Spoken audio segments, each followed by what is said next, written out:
Naranasan mo na ba to? Yung tipong sige ka sa pagligo, nag-shampoo, nag-conditioner, tapos biglang, boom! Naging patak-patak na lang ang tubig mula sa shower mo. Nakakainis, di ba? Akala mo ba normal lang yan?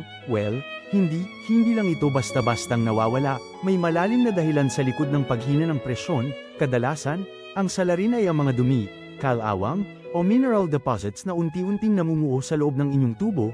Isipin mo, pag lumiit ang daanan, bumabagal ang tubig. Ito ang prinsipyong tinatawag naming fluid dynamics sa simpleng salita. Pero, hindi lang yan ang pwedeng dahilan. Minsan, pwedeng may problema sa supply ng tubig sa buong bahay ninyo, lalo na kung sabay-sabay kayong gumagamit, o kaya naman, baka barado lang pala ang pinakabutas ng showerhead mo, yung tinatawag na aerator. Madalas, simpleng linis lang ang katapat nito, kaya bago ka magpanik, alamin muna ang tunay na ugat ng problema para hindi na maulit at makabalik ka na sa masarap na ligo.